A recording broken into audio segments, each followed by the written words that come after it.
Good morning. It's midweek. Make your Wednesday a win by celebrating the little things and keeping your focus on the big things. Welcome to that youthful incline breakfast show that's very different from the usual one that you come about. This is the show where you hear the youth and vibrant voices talk about conversations ranging from politics to national interest stories, trending issues, tech, finance, physical and mental health talk, which is the highlight of today's episode. My name is Oluchi Omenka, and it's with great pleasure I would be your anchor today alongside my ladies. Good morning, ladies. Good morning. How are you? Good morning. I'm good. Thank you for asking me that. I like how you directed it to me first. I'm doing very well. I'm happy. I'm hopeful. I can't wait for the week to end though. Not because there's something waiting for me for the weekend, but because I can't wait for 2025. Am I the one that is running somewhere? Let me now be very sincere. I cannot wait for the festive mood that comes with the end of year, actually. So, the whole Christmas celebration, having to travel down to your village, having to do many things. I can't wait. I know it's jumping the robots. That's it. So how are you doing this morning? You should ask her first, because she asked you first. All right, so God's it's only beauty. fair you ask her first. How are you I'm doing? beautiful as usual. There's nothing serious. It's Nothing just, serious? just taking life one step at a time. How's your mental health? Today is Mental Health Wednesday. Chineke, me. My mental health is You did not fine. expect that question. It's stable. Stable. It's okay. It's okay. Yeah. Have you been managing stress with work, family, and different things? Okay, so I'm not going to lie. I feel like I've been into stress. I've been stressed lately, and I really don't know why. Yeah, because I consider work like the way I rest. I think I've said that a couple of times, but I really don't know where. I feel like I'm just doing other stuff apart from working, and I feel like that's where it's disturbing me a bit. Having to do certain things that I feel like I'm supposed to probably get someone else to do this, but I just find myself doing that. So but moving forward, I'm just looking for better mechanisms on how to work around it because that's why I do it. So, yeah. I really like how you always push and get better with everything that life throws at you. You can never be boxed and feel like, oh, I'm down. You find a way to come up. Shola, tell me something that's I happening. think in regards to our mental health, I think not she in particular, we should always find a way to not rub off on people, whatever thing you're going on. We are not the cause of your fortunes or your misfortune. So, and if we cannot help you, try as much as possible to ensure that people around you are not the ones suffering for whatever you're going through. It is very fine for you to have mood swings. It's very fine for you to not be in the best of, maybe because of where you wake up or what happened to you. But then I think the best you can also do for your colleagues is maybe just a good morning, and then you are not putting your own problems on them. I notice that we people, we find it so hard to balance our life with relating with others. Because, I'm not the cause of your problems, right? Even if I am the cause of your problem, there's a little or nothing I can do to maybe bring you out of that problem. But you're now making everything like, okay, my world has crashed, and everybody around me must feel that my world has crashed. I feel like, we're talking mental health today, yeah. All right, that's very beautiful. Wow, I did not expect the conversation to take this toll, but I'll take something from there. Transferred aggression or having to rub off your emotions on other people can be very unfair. I wish we to have a lot of others. time. I would have loved her to explain that. Okay, But you we don't can do have that time. behind the camera. Ladies and gentlemen, have you seen what has been happening on all our social media pages, especially Instagram? Please follow us across all our social media platforms so you don't miss out on the juicy stuff that we have. Follow us on YouTube, subscribe to our channel at Official Upgrade TV, drop a comment, always be part of our conversation, and trust me, we'll respond to every one of them. We'll take a short break now. When we return, we'll look through the headlines across the Nigerian newspaper and see what's trending. So please stay with us. We'll be right back shortly.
Welcome back and thank you for staying with us. Okay, let's run quickly and see what we have for the papers this morning, starting with The Guardian. Shall I lead The this? Guardian newspaper is talking about the UTAD season, as it says, UTAD offers hope for weak Naira amid negative forecast. And there is a picture of our new 1,000 Naira note, which says, Fitch projects furthers depreciation of Naira over about 1,993 Naira. The next one says, CBN continues liquidity hunting, caught IMTOs.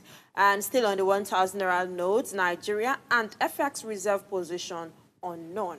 Away from the UTAD offer on Naira depreciation or appreciation, House of Reps seeks review of mining consent process as collapse site kills 13 in Plateau State. Beside it, fund anticipatory climate actions, IRC tells leaders as flooding worsen. No MDA executed 20% of capital project, says EFCC, amid push for power sector reforms. Under it, Okwebolo sworn in as Edo governor appoints aide. The first minister appointed was the Minister of Health. Away from that, Nigeria recovered over 5 billion naira stolen assets in 25 years. And from the Ondo election, as we're preparing for the election this weekend, IPAC tasked INEC security agencies on neutrality. Okowa says, I have nothing to hide. This is coming after the back and forth between his alleged embezzlement reports with the AFCC. The last but one headline says OPEC projects lower oil demand as Nigeria's production stagnates at 1.4 million naira. And the last headline from the Guardian newspaper says meningitis. Nigeria records 361 deaths, 380 cases in 2 years. And I will be talking about the Ondo polls because the Ondo polls is this weekend. For those wondering who IPAC are, IPAC is an inter-party advisory council, which is the umbrella of all registered political parties in Nigeria. So they are hereby calling on INEC and everybody involved in the electoral process to come November 16, which is this weekend, to ensure neutrality. I'll quickly take the one paragraph from the story. IPAC has urged Independent National Electoral Commission, INEC, the police and other security agencies to be neutral and impartial during the Ondo State gubernatorial election scheduled for Saturday, November 16, 2024. The IPAC chairman, Yusuf Dantele, who spoke in Accra, the state capital, during a stakeholders meeting and voter sensitization, ahead of the poll, said the roles of INEC and security agencies were critical to maintain the trust and confidence of the electorate. I'll take a pause there.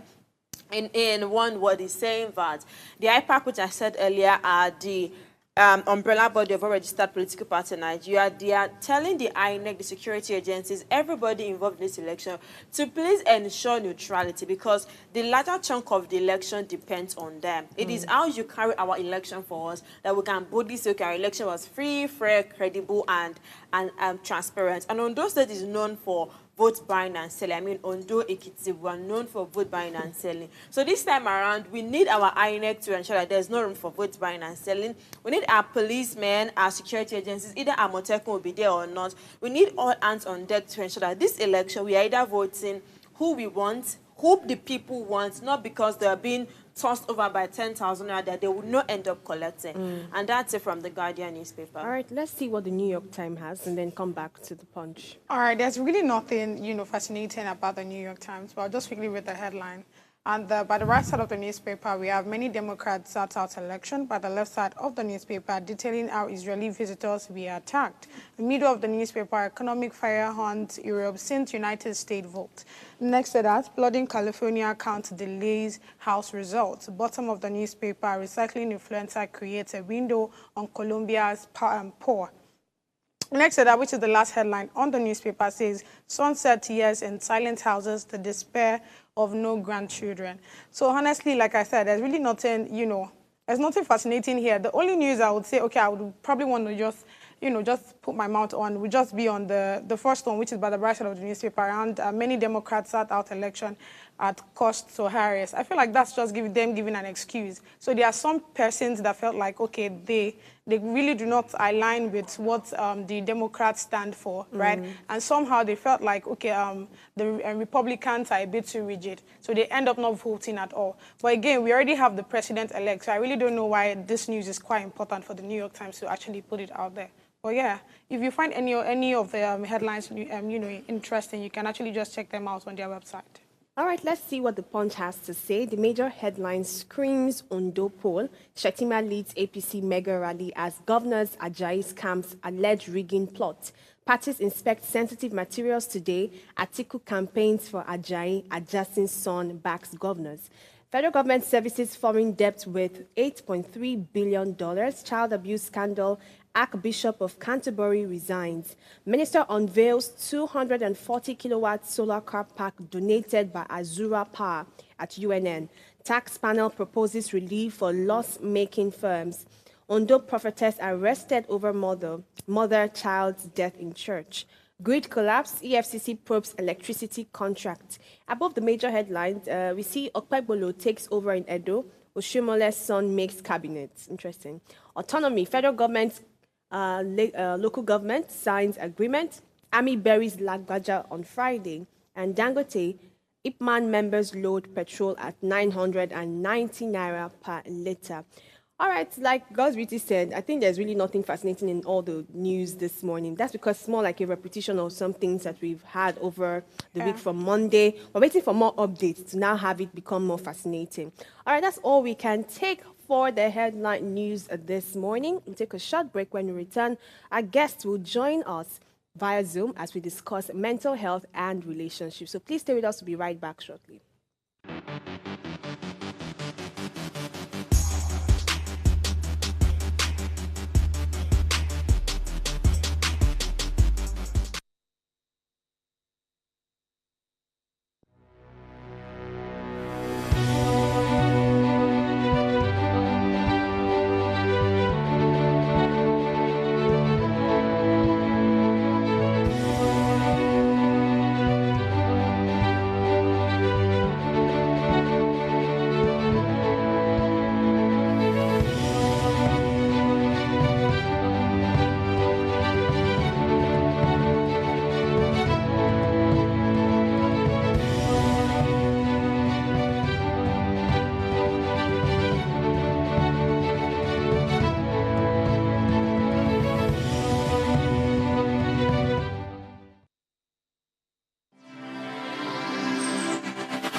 Welcome back. So today we're diving into a topic that affects nearly every one of us: how family dynamics shape mental health and relationship.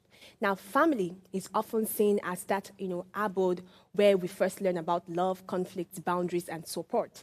Family dynamics therefore have a profound impact on how we perceive ourselves, interact with others, and manage our mental health. In Nigeria, where family often plays a central role in our cultural identity, this topic holds particular weight. The Nigerian family structure is unique in many ways, blending traditional, religious, and modern influences that can either foster a strong support network or create pressure and challenges. Factors like economic hardship, expectations around success, and cultural values around gender roles also influence family interactions and can either support or strain mental health and relationships. Joining us is a clinical psychologist who will help us explore the complexity of this topic, examining both the positives and the challenges in Nigerian families and offering insight into how we can promote healthier family environment. Her name is Sharon Emmanuel. She's a licensed clinical psychologist, psychotherapist, and EAP provider with a passion for mental health advocacy and public speaking. She holds a bachelor's degree from the University of Ibadan and a master's degree in psychology as well from the University of Lagos. With extensive experience supporting individuals from diverse backgrounds, Sharon has developed expertise in trauma-informed care, crisis intervention, stress management, anxiety, depression, self-esteem, development, and geriatric mental health. She is a member of the National Association of Clinical Psychologists, NACP, Lagos State Chapter, and the Employee Assistance Professional Association, EAPA. Sharon provides individualized psychotherapy services to independent clients and employees of varying organizations, empowering them to boost productivity, motivation, and overall well-being. Her work informs that she collaborates with the HR department of companies to foster a supportive work culture that prioritizes mental health and wellness. Sharon is dedicated to promoting mental wellness and supporting individuals in achieving their full potential. Good morning, Sharon. Good morning. Good morning, precious. Yeah. Good morning, lovely ladies. Good morning. Thank you. We're so glad that you could join us today. I mean, I've been wanting to have you on our mental health segment because I know how vast you are in this space and the good work that you've been doing. So today we're discussing mental health and family dynamics. I want us to start from the very basics. Could you start by explaining the concept of family dynamics and how do we define this within the Nigerian context? Okay, thank you very much. You went straight for the jugular. Okay, so I think we should also talk about mental health and what it is, because I think that a lot of people have misconceptions with regards to what mental health is. I remember once asking a person what is mental health, and the first thing they went is it's depression. And I'm like, that's like asking what's physical health, and the first thing you can say is malaria. Yeah, so essentially, mental health, just the way we have our physical health, how our body works. This refers to how our mind works. It refers to our emotional, our psychological, and our social well-being. And these things are packed. When we say emotional well-being, we're looking at our emotions, our resilience, our mood. When we talk about psychological well-being, we're looking at our thought processes, how our minds function. But when we talk about social well-being, of course, we now talk about social connections, human interactions, community involvement. We then begin to look at how healthy are these things, how out of place are they with regards to the collective community. So when we look at a person's mental health, we're looking at how they're functioning socially, how they're functioning psychologically, and how they're functioning emotionally, particularly how they're also able to respond to, negative experiences, and how they're also able to be present enough to enjoy positive experiences. Now, when we talk about family dynamics, that one involves the interaction between families. What was the emotional atmosphere in the family? What was communication like? What was boundary like? How much attention was placed on childcare? So when we talk about family dynamics, it goes beyond just the different forms of family, but the atmosphere and the human interaction, the cohesiveness in families. How people go about interacting with one another. What training, what avenues, what experiences that being in a particular family exposed you to. With regards to Nigeria, a lot of things can affect family dynamics. Even the mental state of our parents can affect family dynamics, because if people are expected to lead a unit, there are two people put in place, or even a particular person for single parents, put in place of leading a particular set of people, ensuring that they have great experiences, ensuring that they are trained, ensuring that they improve and they develop. If such people have mental health issues, it would definitely reflect, on how they care for the kids and the family, on how they raise the family. So family dynamics essentially does involve both the mental state, of the people to lead the family, the socioeconomic status, instability. For some people, finances did affect their family dynamics, when there's a lot of tension with regards to where's the next meal coming from, how we're going to be able to pay for this. Parents are cranky about that. It tends to affect the atmosphere in the family. So family dynamics essentially talks about, the interaction with family, communication, boundary, how we're able to move along as people, the kind of experiences we got to have as a result of being in that group, being with that particular set of people. And family dynamics, like I said, can be affected or influenced largely by the mental health of parents, by their social economic status, by even the community, the environment you live in naturally.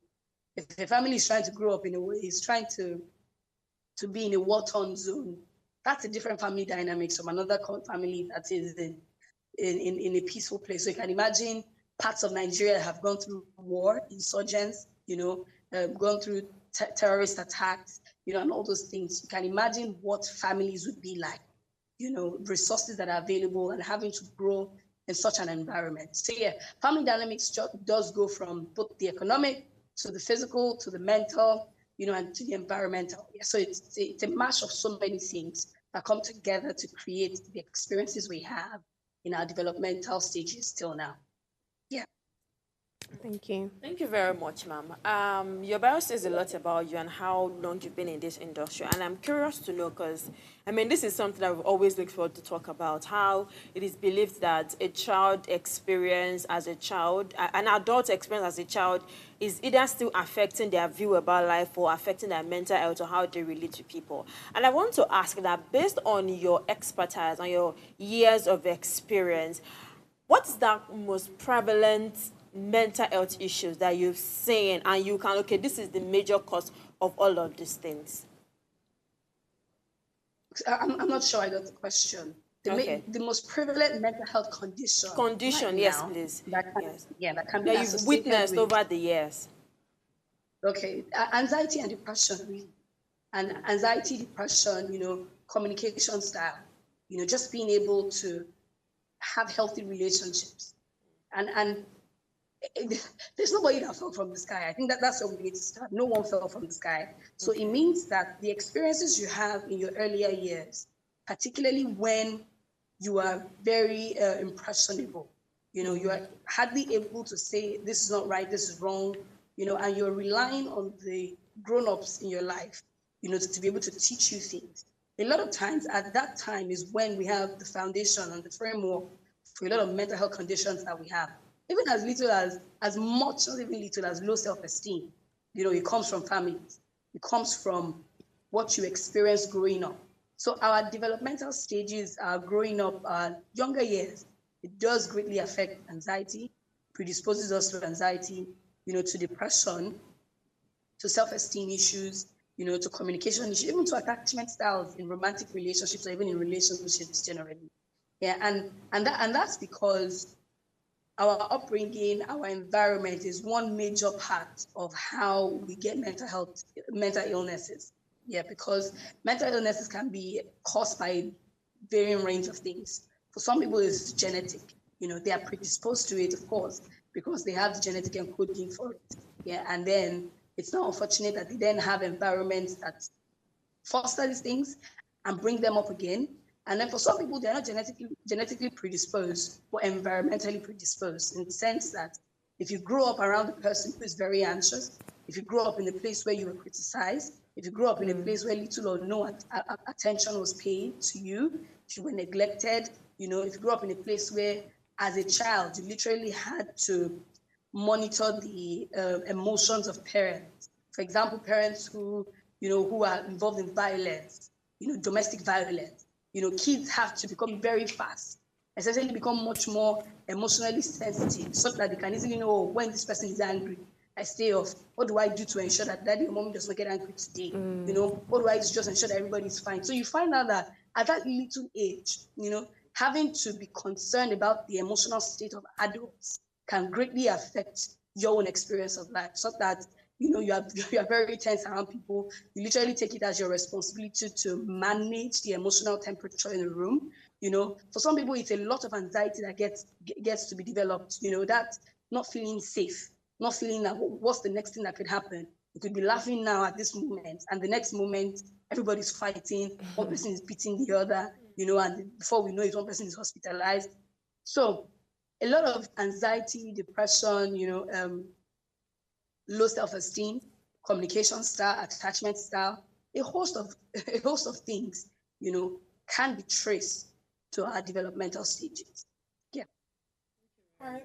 Thank you so much. Thank you so much. There have just been a lot of things that you've been saying that are quite impactful. So let's talk a bit about the topic. That's family dynamics, right? What are those family dynamics that you think parents should prioritize? I mean, you've made mention of a lot of things. I've heard, therapists or psychologists now. You hear them say that, first how do they put that now? The age range now First from 5 years. thank you, from first 5 years of the child, right? You see that most of those things that they have seen their parents done over the years is something that they start, emulating when like they are grown and all of that. So I'd like you to tell us what are those healthy, family dynamics that I think parents should start prioritizing. Because guess what? I mean, family is like the basic unit to the society, right? Once you get it right in each family, I mean, coming to the society, I feel like there'll be less of this mental health issues that we keep complaining about. So what are those, those family dynamics that I think, parents should start prioritizing? Thank you very much. The host of them, but just to say a few, you'll be open communication, understanding that every member of your family, they have an opinion. Some of them sometimes are not informed. Some are of course, not backed with facts. But it's very important to prioritize open communication. Where if you want to change a child's school, you have the conversation about it. Of course, people say that I'm the parent, I'm the one paying, but you have to also understand that not being able to adjust to a new environment does affect mental health. You sleep in one area, the next morning you wake up and your parents are saying you are moving to one very far place, away from all your age mates, all your friends. For some kids, there's that age group where they have, on Tuesday we'll do this together. Yeah. On Wednesday we'll do this together. You come to my house on this day, we'll do this. And then you just take a child and you just change the environment without letting them know. They're not able to say proper goodbyes. They're not in a new environment, a new school, a new house. They don't know anybody. For some people, it took them a lot to even develop those friends.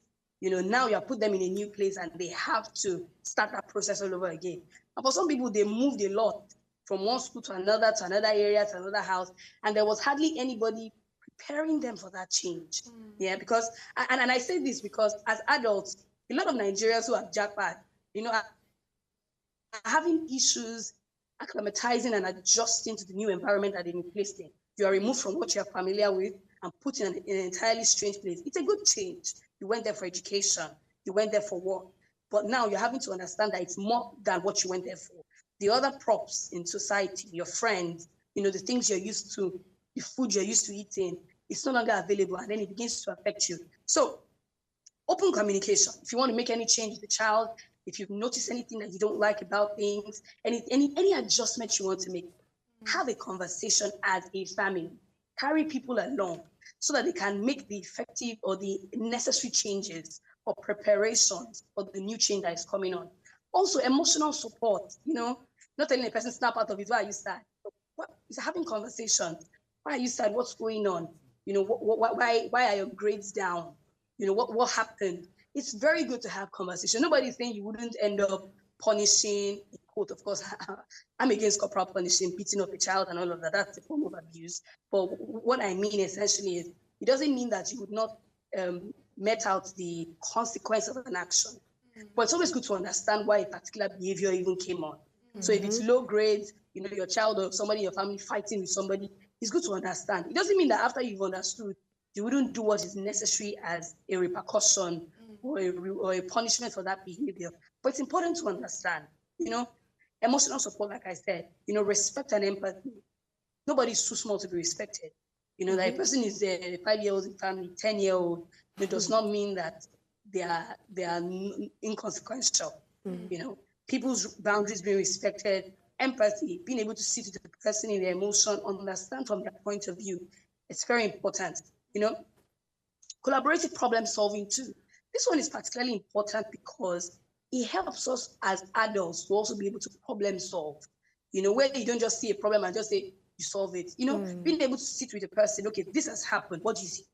How do you think we can go about resolving this? And together we can be able to walk through it. Okay, I think that even though your idea is brilliant, why don't we do it like this, do it like this, do it like this? Yeah, because as adults too, you are in relationships with people, friendships, romantic relationships, work relationships, and you realize that you have to solve problems. But if you don't have that skill from a younger age, where there's always someone that just sweeps in and just solves things, it robs you of that ability to be able to problem solve. And also healthy conflict resolution. Everything does not have to dissolve or reduce or get to a physical fight. It does not have to be a battle of insults. There can be very healthy conflict resolution. Where we both come together and say, you've hurt me, I've hurt you. As little as your 10-year-old, I asked you to do this. You didn't do it. And it hurts me that you did this, this, and this, because I expected or I trusted that you'd be able to do this. Your child also being able to call you that, okay, I told you that I was having this in school and you didn't remember. Those things, they will breed open communication. So being able to have healthy conflict resolution is super important. Clear boundaries too. Being able to, even for kids, it's important that we set clear boundaries for children, because it seems to be something that a lot of people are lacking today. Not knowing when to stop, not knowing when you've gone beyond what you ought to go beyond, even not even being able to respect even adults. Kids are having that issue now, not knowing that, okay, this thing is for adults, you shouldn't touch it. This thing was placed there by this person, you should leave it. Yeah. So being able to even set clear boundary as parents, for kids, in this house, we don't do this. In this house, it's good for order. It's good for order. It helps remove chaos. Just having clear boundaries and family rules that everybody clearly understands. In this house, we don't do this, we do this, we do this. So if you're having issues with any of the boundaries or any of the rules set down, you can come and approach us to parents. Dad, mom, this and this, I know that this is this, but I'm having difficulties because of this. And you can walk through, because when you're able to do that, you're also able to, train a member of society who understands law and order, who is able to abide by them, and also somebody who thinks they can skim through everything. Yeah. And also shared values and traditions. It's important. And, like Precious mentioned, the end of the year, is coming, and the festive season. There are families who do have traditions around that, where they prioritize family, they prioritize coming together. Wherever you are in the world, we all come together to celebrate that moment, to celebrate our wins for the year, to celebrate our successes, to also help to, to nurture people who have been hurt during the year, people who have gone through experiences they never expected to. We come together in the love of the season, and for different families, it doesn't have to be the end of the year, but just having that time where as a family we come together. It's not just only about eating, even though that's also important, but it's about also asking a person, how was your year? How have you been? How can we help you as family? Sort things, so that no matter what a person faces in the world, they always know that they can come back and have a place where they can be nurtured and cared for and nursed back to health. They have a place where, irrespective of what the world says, their wins will be celebrated without any sort of jealousy, at all. And there are people who really do love us. Yeah, so it's important, that we're able to spend quality time together. We know that the economy, many people need to do more than one job, need to do 5, 6, 7 things together, need to run things together. But it's important to understand that in the end, as family members, as people who are together, a lot of times what you remember the most are the shared moments, the times we had together, the time when you were able to lean on someone and it helped you with your mental health, things like that. Shared time together, shared traditions, open boundary, setting boundaries, open communication. These things are super important. But I would like to add this last one. It's the fact that everybody needs to take care of their mental health. Particularly if you are vested with the privilege of training young ones. It's important that you pay attention to emotions. It's important that you pay attention to your own social well-being, because you are going to form an environment within which somebody will grow. It's important that you understand that like was rightly said, the things a child sees their parents do, they will model it. So it's important that you also watch yourself to understand that you can be the one bringing on positive and negative things to the family dynamics based on how you yourself interpreted life. So it means that we all as people need to do a good job of, retraining ourselves in quotes. Yes, you've experienced some traumatic things growing up. You've experienced some sort of neglect, growing up. It's now our responsibility to rewrite and rework that, because we are all very beautiful parts of society. And together we form an environment within which other people would also thrive and grow in. Yeah, so that's it. All right, thank you It's very the much, whole. Miss Sharon. This few minutes we've spent with you has been quite impactful, and we're really wishing that every member of the family at home right now is listening and watching this. We'll have to take a short break. When we return, I still have more questions for you, so please stay with us. We'll be right back shortly.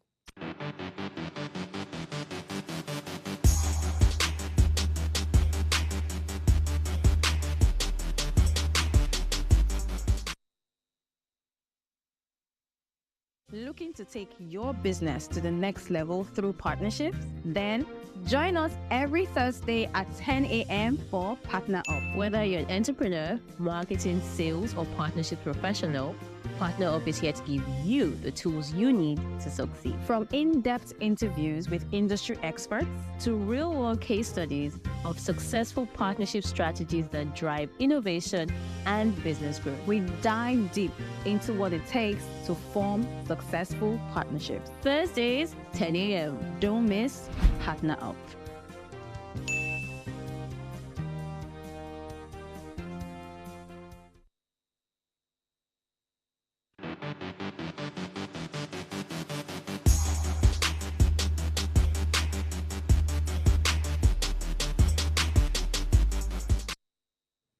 Welcome back, viewers. This is Tiwai's Breakfast, and today we're discussing family dynamics and how it affects our mental health and relationship. We've been joined by an expert guest, and she has broken down for us, very explanatory, how that, parents ought to model the right examples to their children so that they can end up being better individuals in the society. My question now for you, Miss Sharon, are you still with us?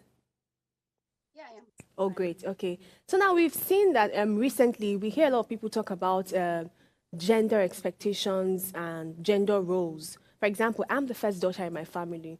And even without like taking up certain responsibilities, you hear a lot of people tell you that, first daughters are expected to do this. Oh, yeah, they are there, you're expected to do this. The first son is expected to do this. And it almost seems like, not almost, it's very clear that this somehow brings undue pressure to different children in the family. So I want to ask, what ways do family roles and gender expectation contribute to mental health issues within the family unit? And how can it be properly addressed? I know that we want children to take up responsibilities based on their birth order, but sometimes I think it's overplayed and it's bringing undue pressure, do you understand, to this particular gender. So how do we address this coming from the angle of the child themselves and even the parents and the society?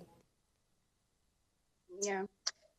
I would want to believe that before you expect certain things from a person, it should be something that you first ensure that they have the capacity to provide. So it means that for a family to require certain things of you as a result of your gender role, it's important that they themselves have deposited such things in you, such as good examples, modeling, being able to help you as a person to be a functional member of even the family first. So yeah, there are pressures that come with birth order. For example, like you mentioned, older firstborns, particularly females, have been found sometimes to even self-neglect to the extent that they are not even available for their own self because they feel they have the responsibility to take care of others. Something that also is black tax, where because you are the successful member of your family, it's expected that you train all the 11 children your parents gave birth to. It's expected that because you're the one who is successful now, you're responsible for everybody's health bill, everybody's school, and seemingly everybody now begins to rely on you because you have made headway. It's almost like as if you have been punished for being successful. Yeah. Of course, these things, they end up breeding either self-neglect, they end up breeding lack of boundaries, not being assertive. For some people, you see them in the world, in the general world, and they don't even know how to say no to things because they just take on everything as a responsibility. It leads to stress. It leads to burnout. It leads to a lot of mental breakdowns. So in the end, of course, it's a tradition or family system that Africa seems to thrive in. But one thing that is important for everybody is that we can't, of course, sit here and say, don't play your role. We can't sit here and say, don't give back to your family. But it's always good to know your limits. And that's just important. It's good to know when you're beginning to overshoot. It's good to know when you're beginning to go beyond yourself and your ability. So of course, we can't say that there should be a total halt, a stoppage of roles, because those things, they help to give structure to society. Understanding what it means to be the firstborn child, understanding what it means to be the firstborn girl, understanding your role as the lastborn. We should not even neglect those lastborns too, because they go through a lot, as lastborns in family, they do go through some things. Yeah. So we can't sit here and say, don't be a functional part of society, ignore your culture and tradition, push back, don't give back, don't be a functional member, don't do what is expected of you. But I would always say, put a limit to it. Know your strengths and your weaknesses. Understand when you are extending and expending yourself to the detriment of your own wellness. Because if you are no more, the funny thing is that they will find another way to get it done. Yeah.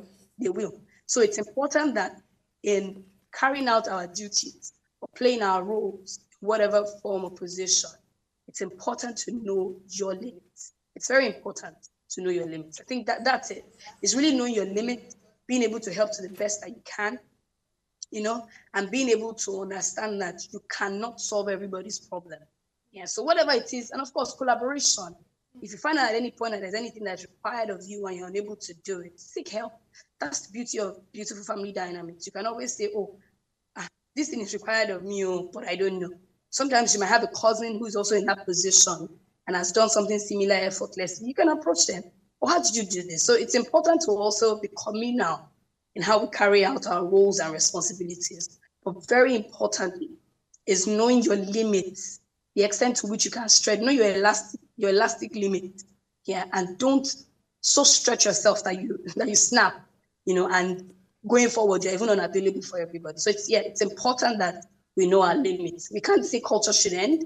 We can't say people should no longer uphold the beautiful culture and tradition that we have in Africa and in Nigeria. But it's important that we know our limits and also appreciate people when they go all out for us. Yeah.